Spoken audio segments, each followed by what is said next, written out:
कुछ शब्द ऐसे होते हैं जो एक जैसे लगते हैं। सामान्य तौर पर हमें उनके बीच का अंतर पता नहीं होता है। ऐसे ही दो शब्द मैं आज आपके समक्ष लेकर आई हूँ। वे शब्द हैं आरंभ और प्रारंभ। आरंभ में प्र उपसर्ग लगाने पर प्रारंभ शब्द बन जाता है।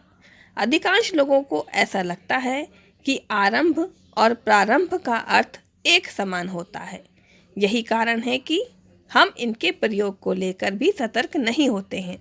आवश्यकता अनुसार हम इनका प्रयोग कर लेते हैं। आपको बता दें कि यह दोनों एक जैसे दिखने वाले शब्द असल में बहुत अलग होते हैं और दोनों का अर्थ भी अलग होता है।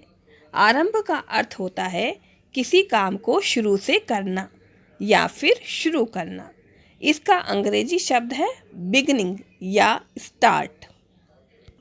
इसके उदाहरण हैं, अब हम पूजा आरंभ करेंगे। आइए भोजन आरंभ करते हैं। हमने भूमि पूजन के पश्चात अपने घर को बनवाने का कार्य आरंभ करवाया। कलयुग का आरंभ लगभग 4,32,000 वर्ष पहले हुआ था। इन चारों उदाहरणों में कोई भी कार्य स्टार्टिंग से स्टार्ट हो रहा है, अर्थात बिगिनिंग से स्टार्ट हो रहा है, अर्थात शुरू से आरंभ हो रहा है। अब हम शब्द लेते हैं प्रारंभ। प्रारंभ का अर्थ होता है किसी रुके हुए कार्य को फिर से शुरू करना या किसी काम के शुरू होने के बाद उस काम का किसी कारण से बंद हो जाना या उस काम को रोक दिया जाना और फिर से पुनः उस काम को शुरू करना प्रारंभ कहलाता है। अंग्रेजी में इसे रीस्टार्ट या रिज्यूम भी कहते हैं।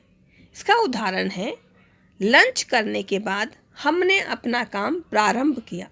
यहाँ कहने का तात्पर्य है हम अपना काम कर रहे थे लेकिन भोजनावकाश के लिए रुक गए और भोजनावकाश के बाद पुनः अपना अधूरा काम शुरू किया। इसी प्रकार भगवान श्री राम के मंदिर बनाने का कार्य प्रारंभ होने वाला है, अर्थात मंदिर को बनाने का कार्य पहले से ही चल रहा था और अब वह फिर से शुरू होने वाला है। संक्षेप में हम कह सकते हैं, आरंभ का अर्थ होता है किसी काम को पहली बार शुरू करना यानी कि स्टार्ट करना।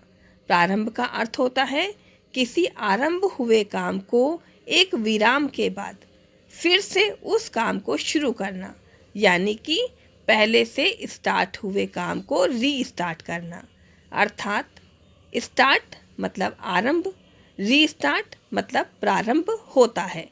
उम्मीद है आपको आरंभ व प्रारंभ के मध्य का अंतर समझ में आ गया होगा। धन्यवाद।